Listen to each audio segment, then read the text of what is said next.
How's it going, everyone, and welcome back to Rangers Rundown. The Rangers have put together their longest winning streak of the season. They continue to churn out wins.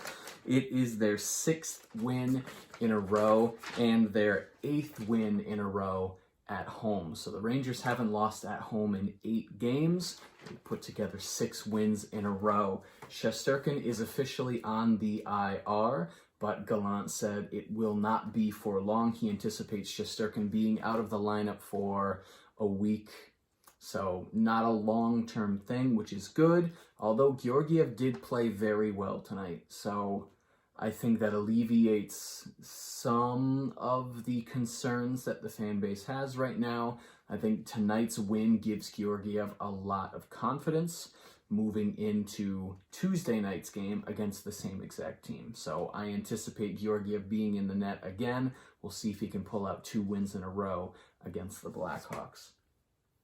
Huska brought up to play backup for Georgiev instead of Kincaid. I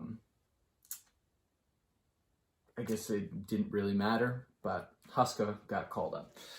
So we go into the first period. As you can see, not really much to talk about in this first period. I mean, nothing really worth writing.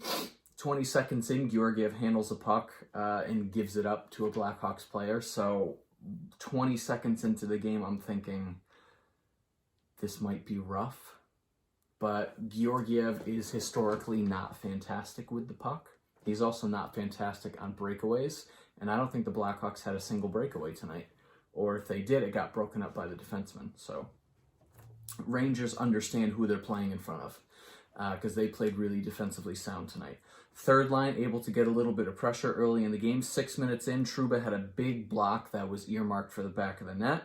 And at that point, it was 2-0 Chicago in terms of shots. Rangers wouldn't get their first shot on goal until 8.5 minutes into the game. So historically, this is not peculiar for the Rangers. They are a slow starting team. First periods have not been where they thrive. Third line has a great shift. Gauthier, hard shot from the circle. Blackhawks just very aggressive on the back check, getting sticks into passing lanes, really disrupting the flow. That wouldn't last all game, but Blackhawks doing a very good job in the first period, just disrupting the flow for the Rangers. 13 minutes in, Chicago has a 2-on-1 and they hit a post. Rangers rush right back, and a Panarin shot was saved. And then the lines come together after the whistle. Kane almost has a breakaway, but his stick got lifted. And then in the final minute, there was pressure from the second line for the Rangers. At 19:37, Kane scores a goal. Now, it was challenged for, I didn't even know you could challenge for this. It was challenged for a missed stoppage of play. Gallant argues that it was hit with a high stick and the play is then officially dead. Whatever happens after that is just null and void because it was played with a high stick. But the goal was upheld because the high stick rule is the player's shoulder, not the crossbar of the goal. So little mix up there with the challenge. If you look at the replay, it's very close. You could make the argument either way. The refs made the argument that it was a legal play, so the Kane goal stands, and the Rangers get a bench minor for a lost challenge. So at 19:37, bench minor for the Rangers. Kane, he had a chance pretty much every single shift. Now, he and DeBrincat are the 2 players to really watch out for, because if you shut down Kane and DeBrincat, the offense for Chicago really is non-existent. So I think going into the second period, one of the things they probably talked about is you need to watch Kane because he's a sneaky player. He's going to get in and he's going to get chances, but you need to do your best to limit them. Shot 7-5 Chicago at the end of one period. Getting into the second, Rangers start on the penalty kill for 1 minute and 38 seconds. Georgiev, very good save. Kreider and Zibanejad had a shorthanded look. Nothing much really happened. And then Georgiev had a double save on DeBrincat. He saved the initial shot. DeBrincat got his own rebound. Georgiev made that save as well. So he was feeling confident, probably halfway through the first period, when he finally kind of settled into the game, Georgiev played well tonight, to his credit. We give him a lot of flack as a fan base, but he did play well tonight. Another good shift from the Strome line, and then the Hedel line comes on and has a great shift. So Rangers putting together multiple shifts of offensive pressure. Lafreniere has a good shot.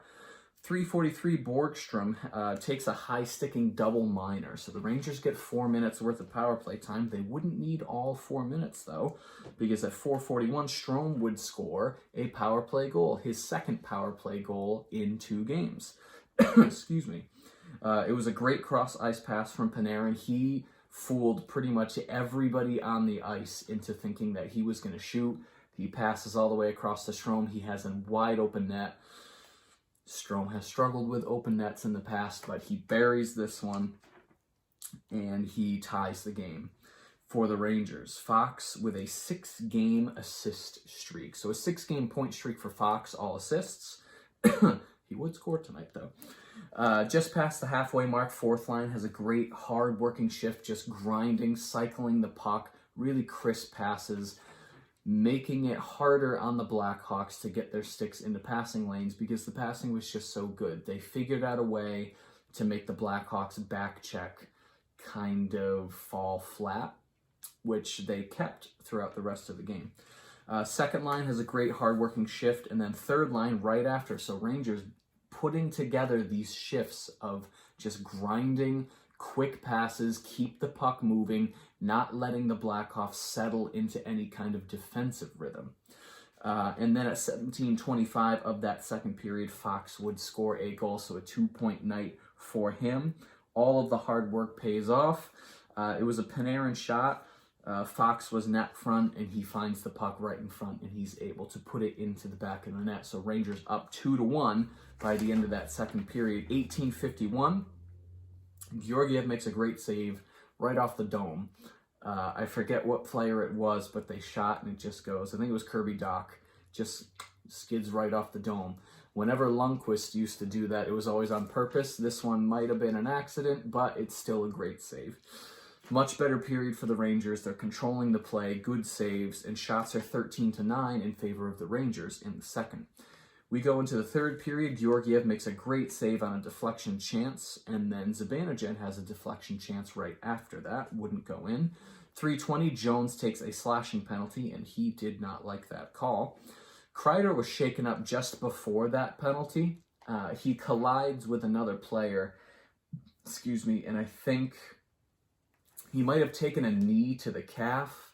I tried to look and see what happened when they showed the replay. He might have taken a knee to the calf and it just stung him. But he was fine. He would come back. He would play on that power play, so it didn't take him long to get back into shape. And Lundqvist shooting a lot on that second power play unit. He really wants his first NHL goal, and he almost got it tonight. 7:05, Kalynuk, I think that's how you say it, Kalynuk took a tripping penalty. First minute of this power play, very crisp passing. They're just keeping it going. Set plays, getting pucks to the net. But Lankinen, to his credit, did play very well tonight. Second power play has a chance, but Blackhawks killing off 2 penalties in the beginning of this third period to keep themselves in the game. But Rangers are controlling play. Kubalik hits a post, and then Fox and Reeves attempt a deflection chance shortly after that.